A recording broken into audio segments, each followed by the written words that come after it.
আজ বাড়িতে এলো মাম্পুর বার্থডের ফার্স্ট গিফট, রকিং চেয়ার। আনলো ওর মামা। ভাই আজকে কলেজ থেকে ফেরার পথে এই চেয়ারটা নিয়ে এসেছিল। এসেই ও বসে পড়েছে ওটাকে অ্যারেঞ্জ করতে, আর মাম্পু দাঁড়িয়ে দাঁড়িয়ে সেটাই তদারকি করে যাচ্ছে। অ্যারেঞ্জ করার সঙ্গে সঙ্গেই মাম্পু বসে পড়েছে চেয়ারে, আর বসে তো রানীর মতন বসে আছে। বেজায় খুশি সে নতুন গিফট পেয়ে। মাম্পুর তো আবার উঠে পড়া অভ্যাস আছে, তাই সেফটি পারপাসে ওর সামনে একটা রড লাগিয়ে দেওয়া হলো।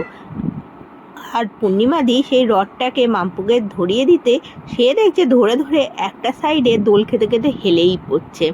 তাকে যতবার সোজা করে দেওয়া হচ্ছে, দোল খেতে খেতে আবার একটা সাইডেই হেলে পড়ছে। মাম্পু দোলনায় বসে এতটাই বদমাইশি করছিল যে ঠেলছিল, যে ভয় লাগছিল ও পড়ে না যায়। তাই এই ম্যাটটাও নতুন কেনা হয়েছিল লাভের, সেটা বিছিয়ে তার উপর দোলনাটাকে বসিয়ে ওকে বসানো হলো, যাতে ওই বদমাইশি করলেও দোলনাটা উল্টে গিয়েও ওর যেন কোনোভাবে আঘাত না লাগে।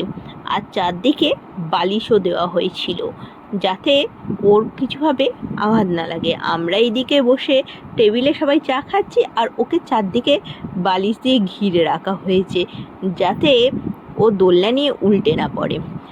ভাই ওর সঙ্গে বসে খেলা করছে বলে একবার ভাইয়ের চুল টানছে, একবার চশমা, একবার দাড়ি ধরেও টানছে। এই বদমাইশি চলে ওর সারাদিন। আজকের ভিডিওটা এইটুকু।